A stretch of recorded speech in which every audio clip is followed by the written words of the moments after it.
군목 시절에 새로 들어온 신입 하사가 한 명 있었는데 교회에 예배를 드리러 와서 인사를 하고 그러길래 뭐 커피도 타주고 먹을 것도 많이 주고 그랬는데 이 친구가 이제 군에 오기 전에 신앙생활을 했던 것이 구원파였다는 것을 알게 됐어요. 당시 구원파가 막 세력이 커지기 시작할 무렵이라고 기억이 되는데 뭣도 모르고 이제 군에 입대하여 교회가 있으니까 이제 찾아온 거죠. 자기가 다니는 교회 이야기를 하는데 좀 이상해서 자세히 물어봤더니 구원파 교회를 다녔던 것입니다. 그래서 거기는 뭐 이단이다, 이 모양 저 모양 잘못됐다, 앞으로 가지 마라, 뭐 이렇게 이제 열심히 가르쳤는데 워낙에 신앙적인 베이스가 없는 상태에서 자기도 모르게 군에 들어오기 몇 달 전부터 교회를 다녔기 때문에 뭐가 뭔지를 이제 모르는 것이죠. 더군다나 영이 이렇게 침투를 해서 영이 들려버리니까 왜 그것이 잘못되었는지에 대하여 그런 감을 못 잡고 있었습니다. 이 친구는 헌병대 하사로 들어와서 탈영한 군인들을 잡는 게 자기 의무인데 입대한 지 몇 달 안 돼서 지가 탈영을 해버렸어요. 그래서 헌병대가 난리가 난 거죠. 뭐 오만때만데 다 찾아보고 또 일정 기간에 이제 잡지 못하면 그 기간을 넘어버리면 부대적으로 정말 곤란해질 수 있기 때문에 부대가 완전히 초비상이 걸려서 그 친구 잡는데 혈안이 되어 있는데 어딘가에 뭐 도망가 숨어 있는 사람을 무슨 수로 찾겠습니까? 그래서 당시에 이제 그 대대장이 진급을 앞둔 사람이라서 얼마나 노심초사했는지 이 모양 저 모양 찾아도 안 되니까 급기야는 이제 저한테 와서 목사님 그 녀석 좀 잡아달라고. 목사님은 기도하면은 어디가 있는지 알 수 있지 않냐고 그렇게 얘기를 하는 거예요. 야, 무슨 무당도 아니고. 그리고 속으로 이 구원파가 아무튼 이단이니까 여기에 다니는 친구라고 생각을 하니까 이게 신앙이 잘못되다 보니까 인생도 그렇게 잘못 살아가는 게 아닌가 하는 생각에 안타까움보다는 이렇게 막 짜증이 많이 났어요. 그걸 이제 생각하면. 근데 이제 곰곰이 생각해 보니까 그래도 이제 교회에 몇 번 왔고 또 젊은 인생이 불쌍하기도 하고 그러다가 문득 이제 대대장이 목사님은 기도하면 다 알 거 아니냐고. 근데 그 말에 이렇게 제가 도전을 받아가지고 기도를 하기로 했어요. 그래서 이제 무릎 꿇고 하나님 어디 숨어 있나요? 뭐 그렇게 나름 기도를 하는데 뭔가 이렇게 기도원 같은 곳에 웅크리고 있는 그런 모습이 그냥 기도 중에 느껴져요. 그래서 경기도 일대의 기도원을 제가 쭉 조사해 보면서 천보산 기도원이라는 그 기도원의 모습이 나름대로 제가 기도 중에 그 느꼈던 그것과 굉장히 유사하다는 판단이 들어서 그날 이제 헌병대장하고 같이 그 천보산 기도원에 가보자고. 그래서 이제 야밤에 거기 가서 성전 안을 이렇게 그 뒤지다 보니까 구탱이에 누워 있는 거예요. 그 친구가. 그래서 이제 헌병대 잡아서 그날 이제 그 영창에 넣었는데 헌병대 소속이 탈영을 했으니까 이게 얼마나 그 곤란했겠습니까? 그래서 제가 이제 그 영창 안에 있는 친구를 위문 이제 방문을 한 거죠.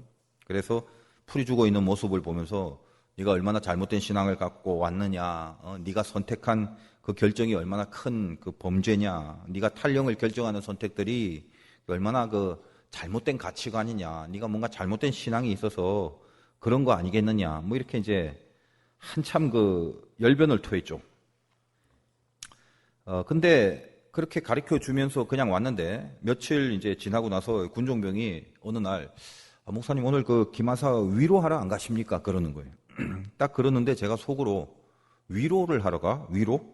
그 영창에 가는 목적이 위로하러 가는 거, 군목이 해야 되는 거 그거 맞잖아요. 그게 제 사명이고. 아, 내가 목사로서 군에 하나님이 이렇게 보내주셨으면 여기서 위로한다는 거는 내 사명이 맞는데 그런 생각이 이제 번뜩 드는 거예요.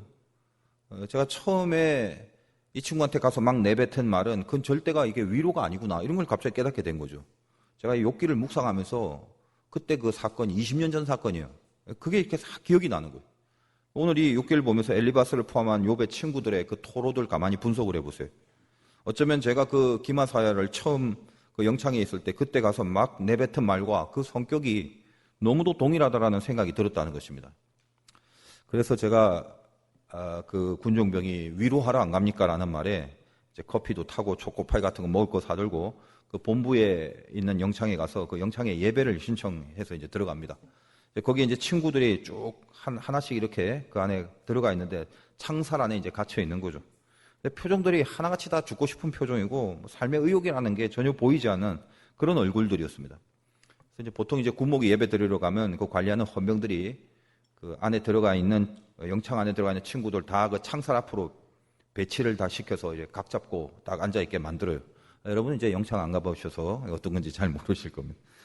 그런데 가운데 의자를 이제 똥 놓고 앉아서 쭉 창살 앞으로 배치시킨 그 친구들을 놓고 같이 거기서 이제 예배를 드립니다. 그 중에는 기독교인도 있을 것이고 아닌 사람들도 있을 것인데, 아무튼 그 상황에 처한 사람들에게 하나님의 말씀을 전할 때는 복음의 능력이라든지 아니면 막 잘못했으니까 막 회개하라고 죄의 회개라든지 그런 그 수많은 메시지들이 많지만 그런 것들이 일체 먹히지가 않아요.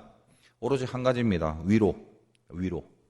그 위로만이 간신히 저들에게 그나마 힘을 줄 수 있는 것이라는 그런 생각을 해서 항상 이제 그런 데 가면 보혜사에 대한 말씀을 전해요. 보혜사라는 말 얼마나 많이 들었습니까? 원어로 파라클레이토스. 파라는 옆에서란 말하고 클레이토스, 이 클레오 부른다라는 말이죠. 그러니까 옆에서 나를 이제 옆으로 확 불러 가장 가까운 곳에서 나를 도와주시는 분, 그게 보혜사입니다.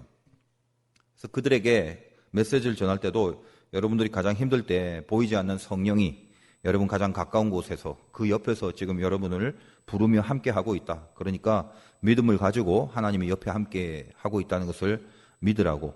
적어도 그 상황에서는 그 감옥에서 제가 전할 수 있는 메시지는 그것뿐이었습니다. 예배 다 드리고 나서 이제 가운데쯤 그 친구가 들어가 있었는데 제가 이제 개인적으로 기마사 앞에 가서 개인적으로 얘기를 해줬어요. 네가 얼마나 틀렸는지가 아니라 네가 뭐가 잘못됐는가 이런 걸 지적하는 게 아니라 얼마나 힘드냐, 또 마음이 얼마나 염려가 되냐. 이제 호르몬이와 같이 사는 걸 제가 알거든요. 그렇게 있다가 군에 들어와서 혼자 계시는 어머니 참 걱정할 건데 군에서 다 연락드렸다. 걱정하지 말라고 그렇게 다 전했다. 너가 믿는 하나님이 제일 어려운 여기에도 지금 네 옆에 함께 하신다. 너는 지금 이 창살 안에 혼자 있는 게 절대 아니다. 네가 잘못을 했을지 몰라도 지금 이 안에는 주님이 너와 함께 계신다. 너를 버리지 않고 절대로 너를 떠나지 않을 거야. 너 여기 있는 동안 기도원에서 불안하게 숨어 있는 것보다 차라리 이 안에서 이제 진짜 한번 기도를 해봐라. 성령이 옆에서 함께 하신다. 제가 성령이 옆에서 함께 하신다는 말을 하자 그 말을 듣고 그때부터 이 친구가 펑펑 울기 시작하는데 얼마나 마음이 안 되는지, 어려운 가정 형편의 식구들 혼자 부양하려고 이것저것 오만 것 다 해보다가 이제 군대에 하사로 입대해서 군인으로 살라고 하는 건데 일이 이렇게 되다 보니까 얼마나 마음이 무너져 내리겠어요.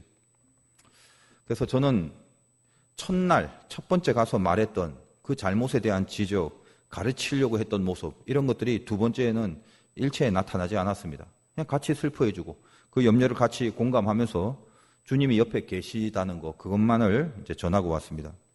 그리고 나서 이제 제 마음도 너무 안타깝고 또 불쌍하게 보이고 제 마음에 이제 감동이 뜨거워져서 알고 이제 지내던 군법무관을 찾아가서 그 친구 사정을 말해주고 선처를 베풀어 달라고 부탁을 했고, 할 수 있는 범위에서 아무튼 가장 작은 형량을 받고 나오게 된 사건이 있었어요.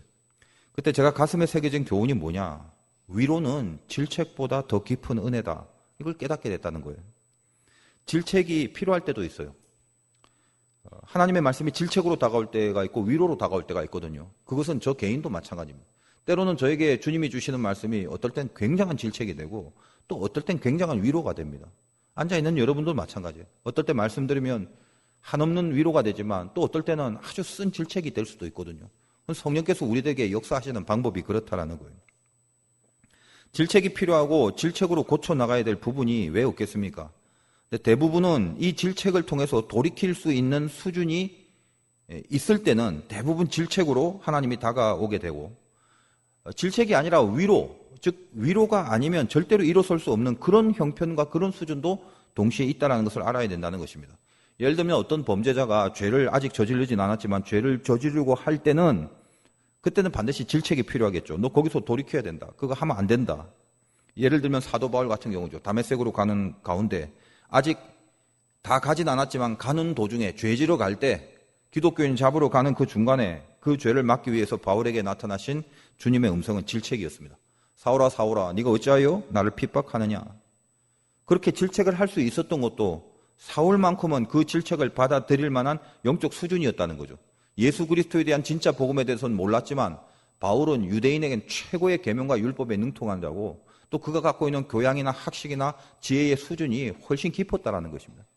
그러므로 왜 나를 핍박하니라는 질책을 받아들일 만한 수준도 됐고, 그리고 아직 죄를 짓기 전에는 그 질책이 바울에게 가장 필요했던 부분이기 때문에 그 음성이 질책으로 들렸다는 거죠. 그러나 나중에 사역할 때 굉장히 힘들었지 않습니까? 성경 표현에 의하면 살 소망까지 끊어지는 그런 경지에서의 사역을 할 때가 있었습니다. 죽고 싶을 지경이 되어버렸다는 거예요. 그때는 주님의 음성이 어떻게 들립니까? 바울아, 두려워하지 마. 너와 함께 있음에 아무 사람도 너를 대적하여 해롭게 할 자가 없을 것이다. 성경에서 바울에게 하시는 하나님의 위로의 말씀이죠.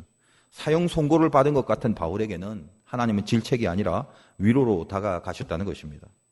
엘리바스의 제2차 논쟁들이 이제 시작되는데, 이 2차 논쟁에서 처음 엘리바스가 두 번째로 이제 등장해서 악인에 대한 이야기를 했지 않습니까? 그래서 저번 주 제목이 악인전이었는데, 욥의 악을 지적하는 엘리바스의 말, 그걸 욥이 듣고 이제 들은 말에 대한 대답을 오늘 이제 16장에서 이야기를 하는 것입니다. 물론 엘리바스를 향한 말이기도 합니다만 다 싸잡아서 욥을 찾아온 친구들 전체를 대항하는 항변이기도 합니다. 1절에서 3절이 이렇게 이제 시작되는데 다시 한번 보겠습니다. 욥이 대답하여 이르되 이런 말은 내가 많이 들었나니, 이때 이런 말이라는 건 앞에서 욥을 지적했던 모든 그 악한 잘못들, 그런 말입니다. 내가 많이 들었나니 너희는 다 재난을 주는 위로자들이로구나. 헛된 말이 어찌 끝이 있으랴. 네가 무엇에 자극을 받아 이같이 대답하는가. 나도 너희처럼 말할 수 있나니 가령 너희 마음이 내 마음자리에 있다 하자. 나도 그럴 듯한 말로 너희를 치며 너희를 향하여 머리를 흔들 수 있느니라. 무슨 말입니까? 너희들 지금 친구로서 나를 위로하러 온 거 맞느냐? 위로하러 왔는데 재난을 준다. 재난을 주는 위로자구나. 명분은 위로자인데 실제는 재난과 상처를 주었다는 거예요. 그리고 욥이 말하기를, 만약에 내가 고난을 안 당하고 나도 너처럼 멀쩡한 위치에 있고 그 누군가가 나처럼 고난을 당하고 있는데 내가 가서 그 사람에게 얘기를 하라고 한다면 니네들이 알고 있는 거 나도 다 알고 있기 때문에 나도 니네들하고 동일하게 그대로 말할 수 있다. 니들이 하는 말 특별한 거 아니라 나도 알고 있다. 누구나 다 아는 내용 아니냐. 틀린 말 아닌 거 안다. 나도 그렇게 말했을 것이다. 그러나 그것이 지금 나의 위로가 되어주지 못한다. 너희들의 목적은 위로 아니냐. 위로가 목적인데 너희들의 말은 위로가 되지 않기 때문에 이제 좀 그만해라. 그런 말을. 그리고 나서 욥은 이제 본문 6절부터는 하나님께로 향하는 그 토로의 분위기가 그렇게 바뀌어집니다. 무슨 말이냐면 욥은 지금까지 인생을 살아오면서 이 같은 고난을 당한 적이 없고 지금 이 입장에서는 질책이 아니라 위로가 필요한 그때죠. 그리고 나름대로 위로를 해준답시고 온 친구들을 통해서 위로를 기대했을지 몰라요. 그냥 뭘 깨닫게 되는 것입니까? 그 위로가 이 세상의 어떤 곳에서부터 올 수 없다라는 것을 알게 되는 거죠. 세상에 어떤 지푸라기라도 잡을 수만 있다면 이렇게까지는 안 했을 건데, 인간이 당할 수 있는 모든 고난을 한꺼번에 다 당한 욥에게 있어서, 욥도 인간인데 이 세상 살고 싶은 마음이 들겠습니까? 그나마 친구들마저도, 또 가족들은 뭐 아내마저도 어디로 가버렸는지 나오지도 않고 아무런 위로가 되어주지 못함. 이걸 뼈저리게 느낀 욥은 드디어 이제 마지막 한 가지 방법, 그것은 꼭 그것을 선택했기 때문에 그 방법을 쓰는 것이 아니라 그럴 수밖에 없는, 그렇게 몰고 가는 마지막 욥을 향한 하나님의 마지막 배려. 그게 뭐냐? 하나님 앞에서 위로를 받을 수밖에 없는, 오직 하나님으로부터는 위로만이 남을 수밖에 없었던 그런 상황이 되었다는 것입니다. 그래서 욥은 이제 6절 이후에는 하나님을 향하여 위로받으려는 영적인 본능이, 그것이 발현되기 시작하는 것입니다. 우리가 이 욥기를 묵상하면서 자주 말씀드렸지만 실은 여기에 가장 깊은 신학이 있다고 그랬죠. 욥은 욥기라는 성경을 통해서 자기 고난들을 지금 우리들에게 소개하고 있습니다. 근데 고난을 소개하면서 예수 그리스도의 고난을 계시하는 그런 신학이 욥기에 서려 있다라고 말씀을 드렸습니다. 주님이 우리를 위해서 당하신 고난이 욥의 고난을 통해서 전해지게 하시려는 깊은 메시지가 있다고 그랬어요.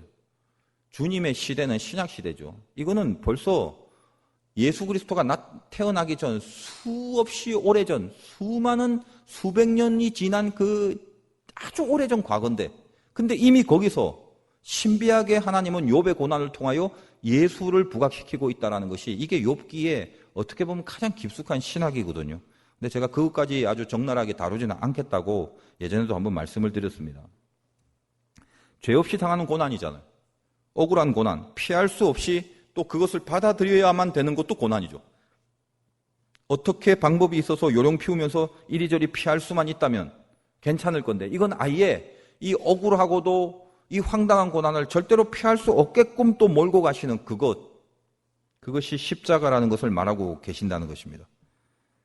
이것을 염두에 두고 6절을 본다면 내가 말하여도 내 근심이 풀리지 아니하고 잠잠하여도 내 마음이 줄어들지 않으리라. 지금 욥은 하나님을 향하여 자기 고난에 대하여 깊은 탄원을 하게 되는데 7절에 이제 주께서 나를 피로하게 하시고 나의 온 집을 패망하게 하셨나이다. 얼핏 보면 하나님이 나를 이렇게 나에게 직접 고난을 준 것 같은 그런 느낌으로 다가오죠. 8절 주께서 나를 시들게 하셨으니 이는 나를 향하여 증거를 삼으심이라. 나의 파리한 모습이 일어나서 대면하여 내 앞에서 증언하리이다. 어떤 말입니까? 한마디로 말하면 하나님이 지금 나의 이 고난을 허락하셨다. 그거예요.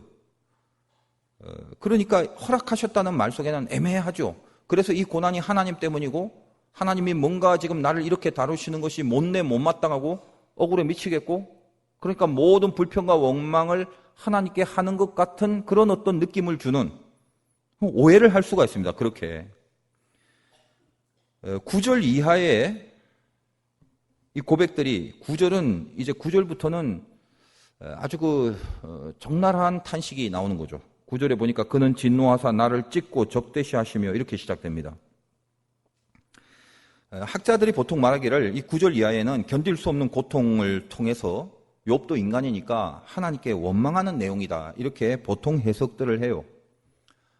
늘 욥을 다루는 신학자들의 일반적인 의견이 그런 겁니다.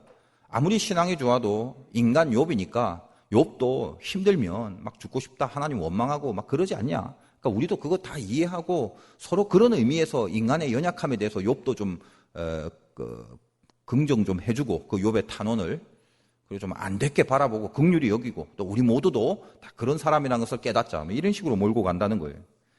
근데 이제 저는 그렇게 하지 않기로 했다고 여러 번 말씀드렸죠. 견딜 수 없는 고통을 통해서 하나님께 원망하는 내용이라면 그 세상 사람과 별로 다를 게 없죠.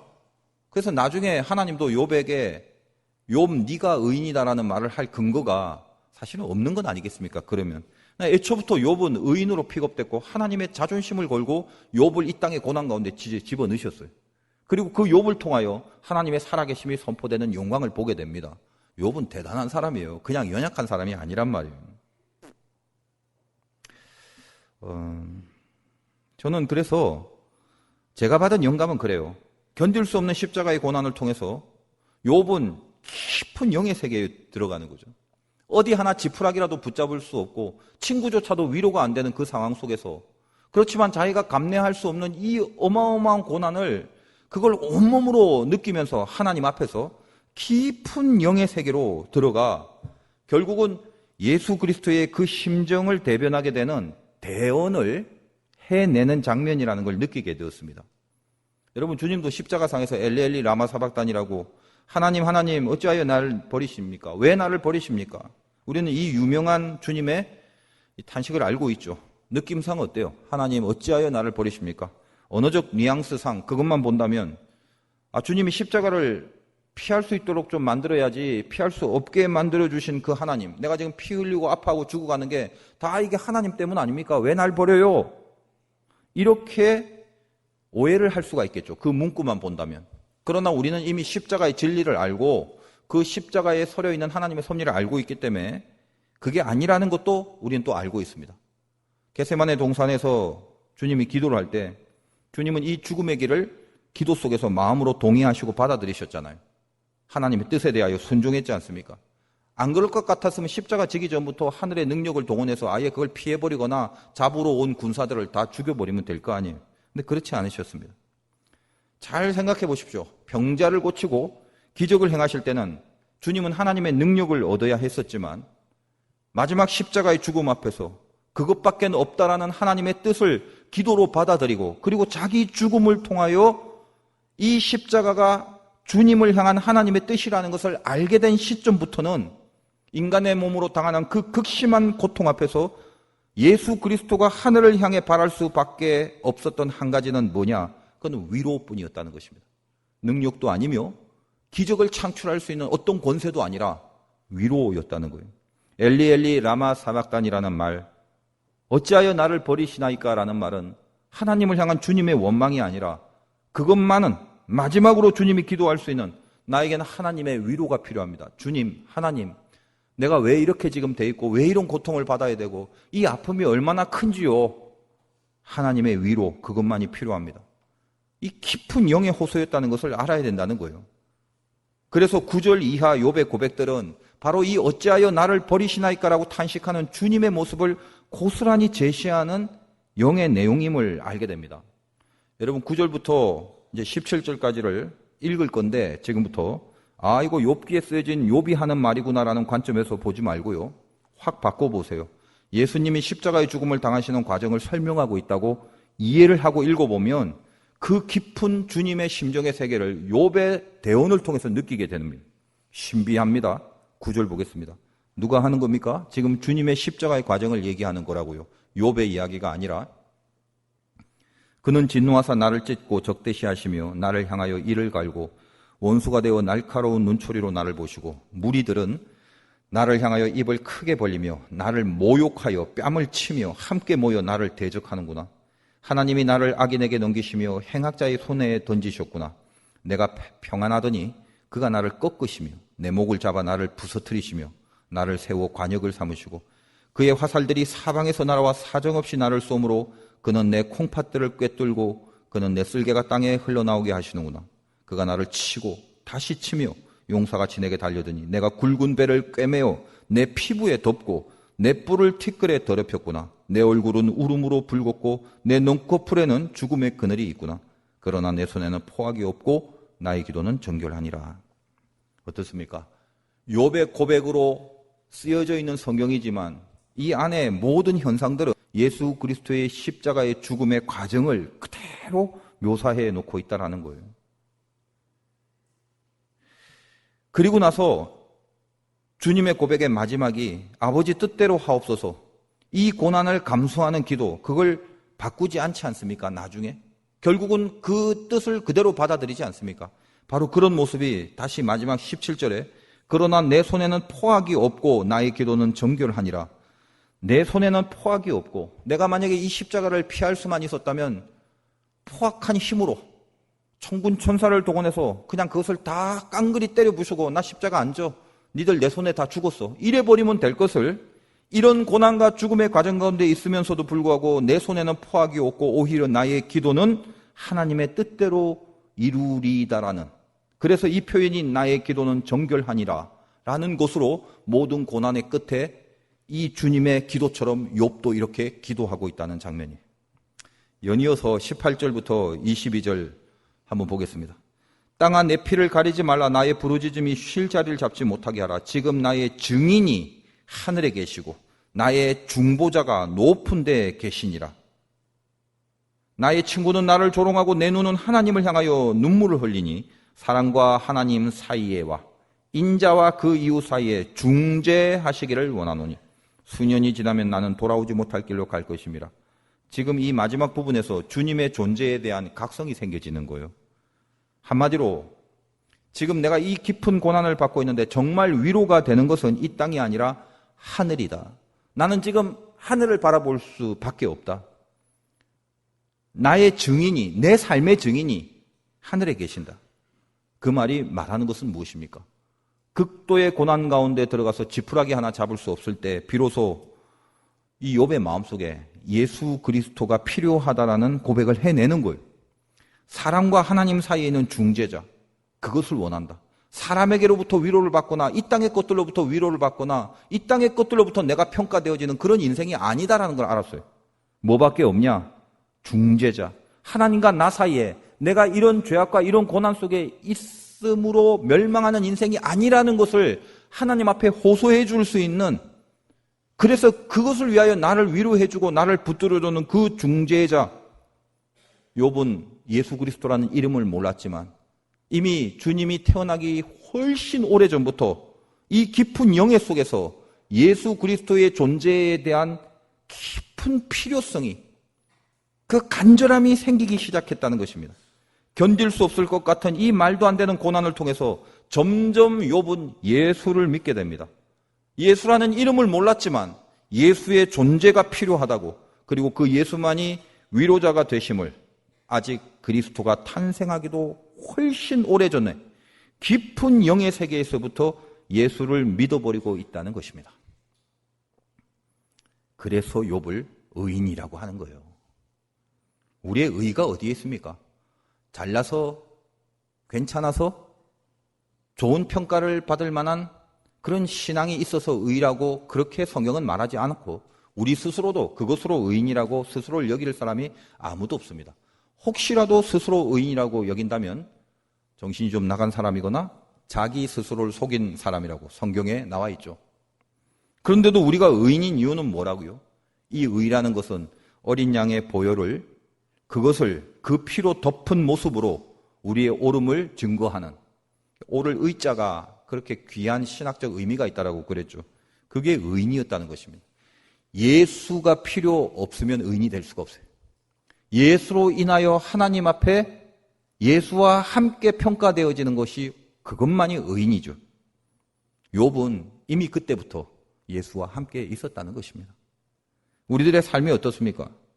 믿음이 생겨질 무렵 초창기에는 주님 하나님 살아계시는 거 믿사오니 이것도 주시고 저것도 주시고 그렇게 살아왔습니다. 저도 마찬가지고.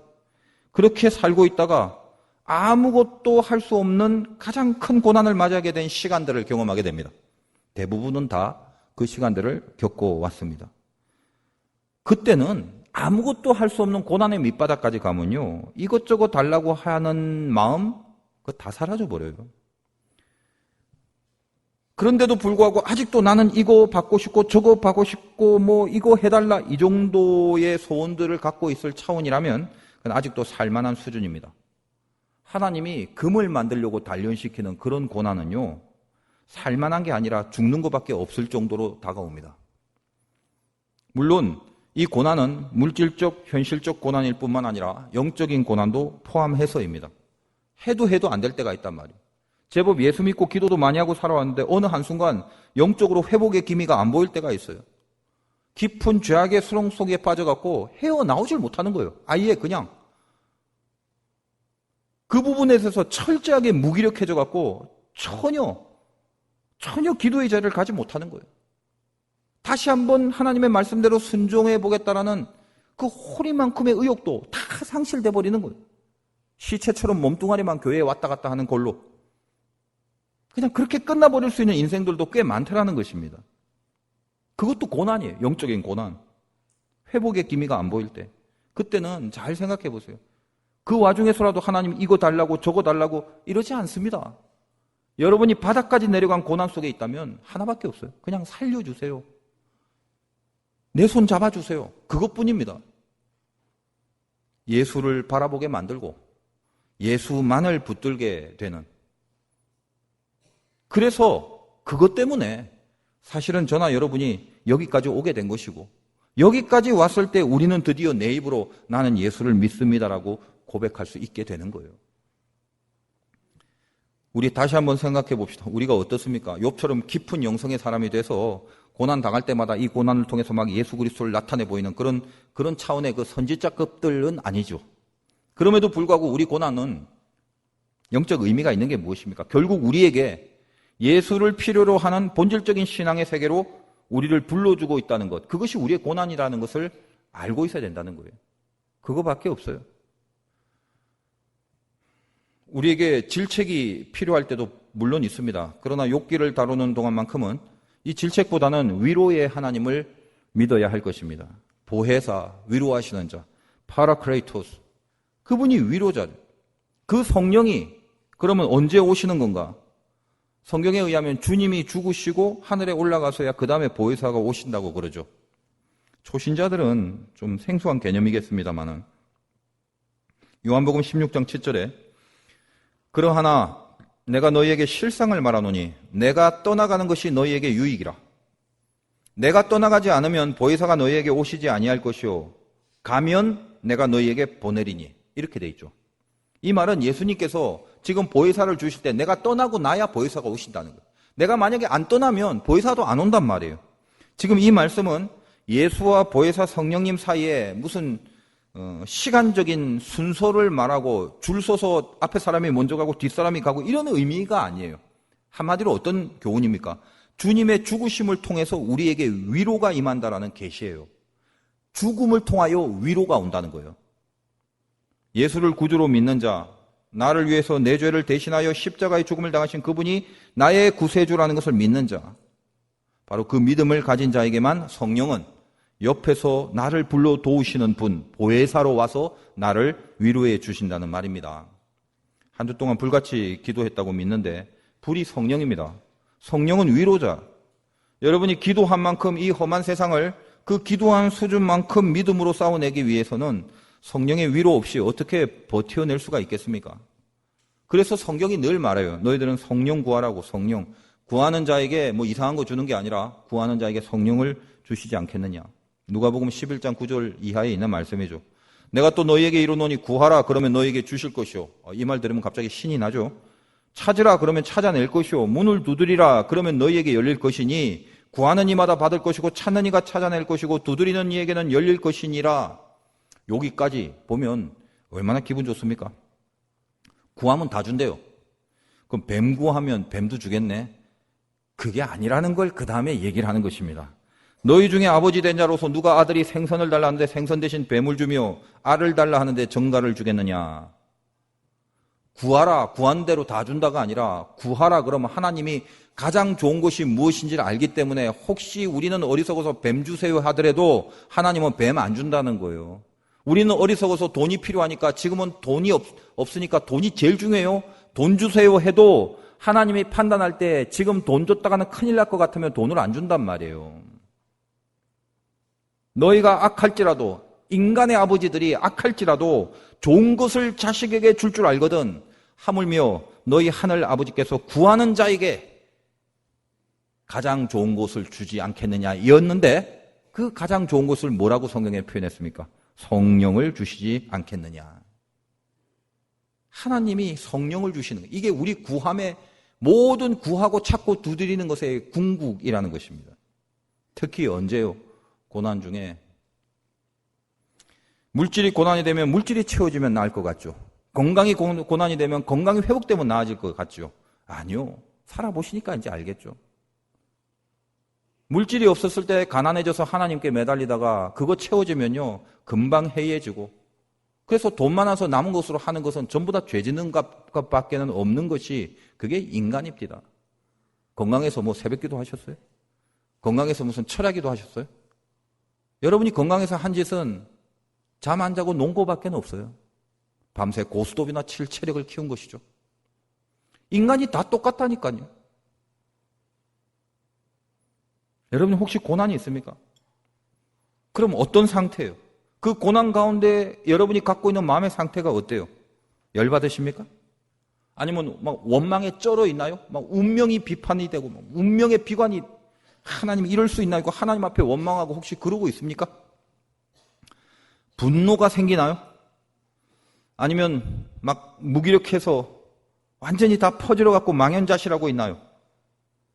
여러분이 그 고난의 문제 때문에 불안하고 마음이 급해지고 감정은 콩튀듯 파튀듯 하고 그런 상태라면 상태 안 좋은 거죠. 거기엔 해법이 없습니다.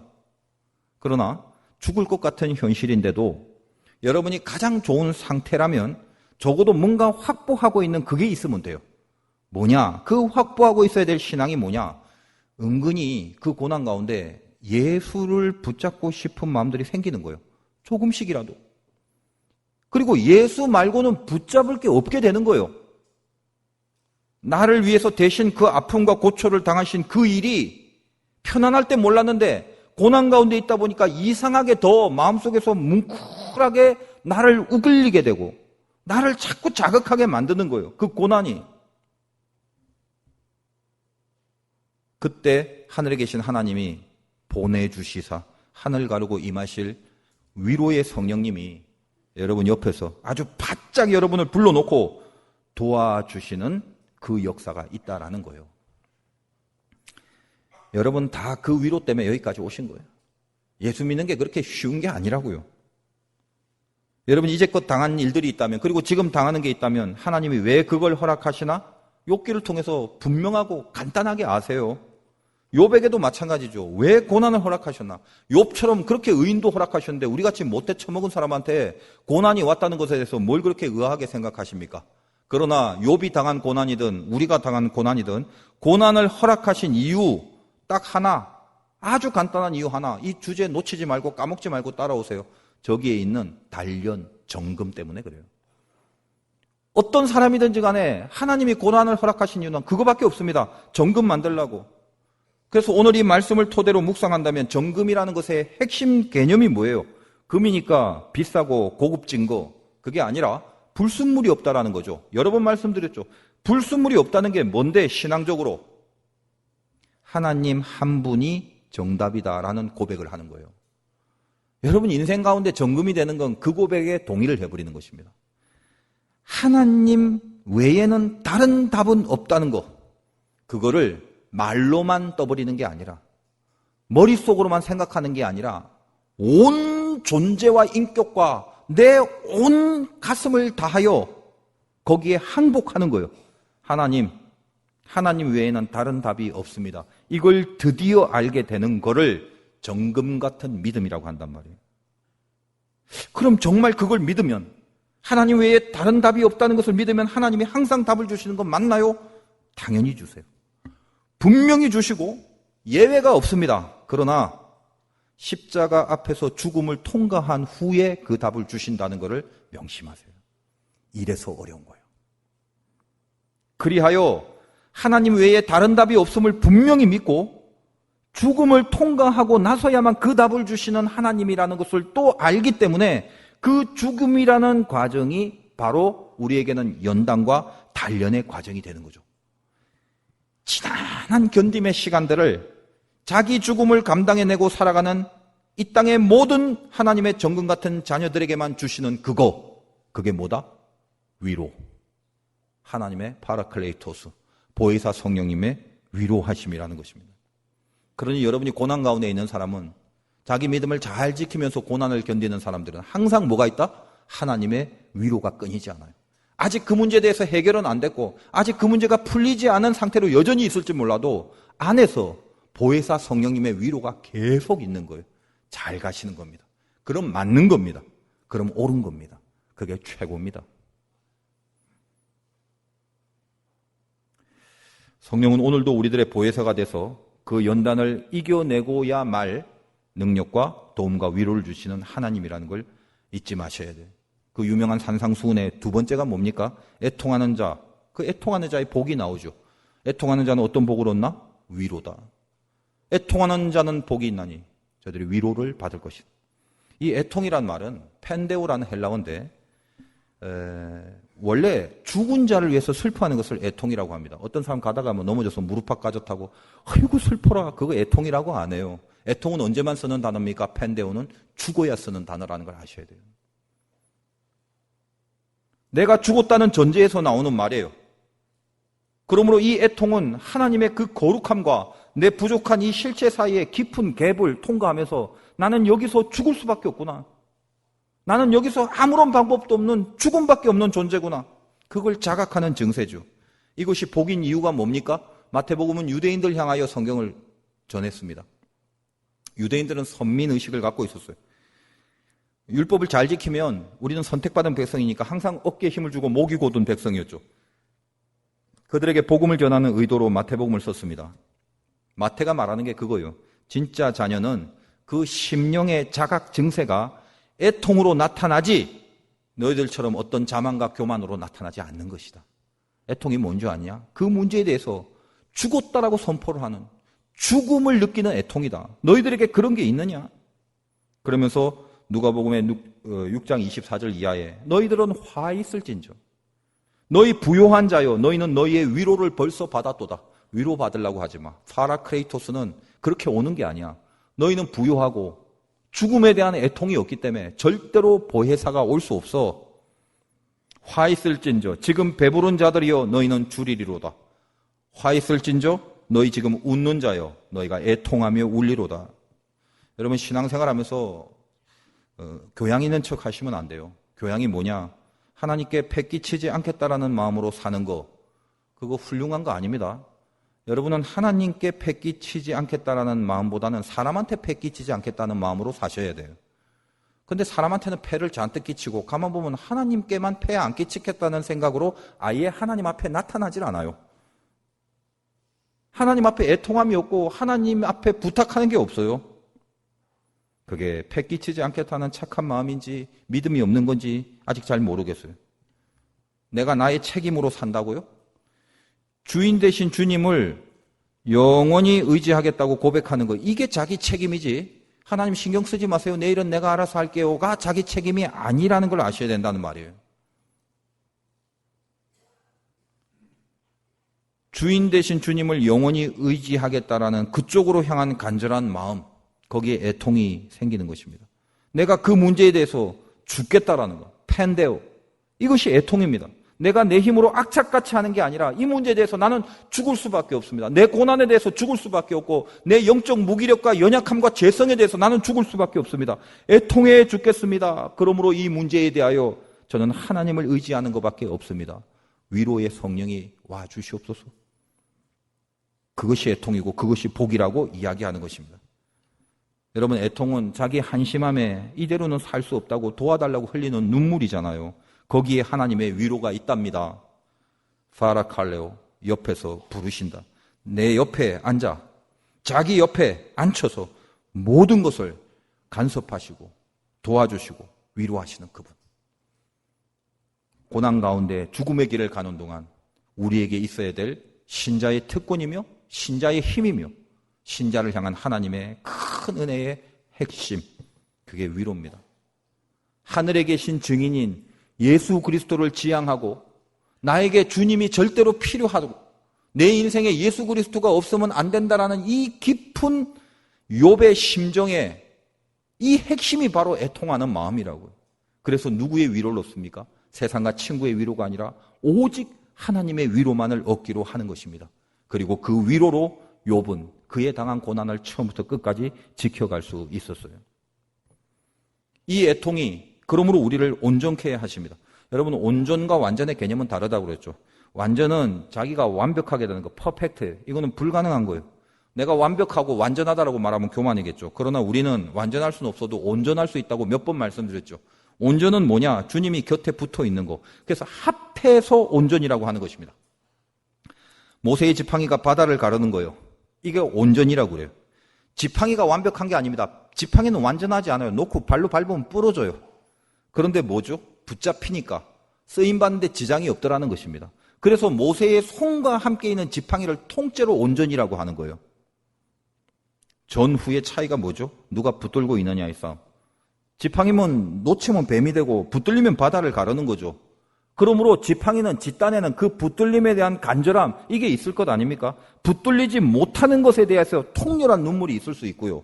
그것이 애통입니다. 우리도 마찬가지죠.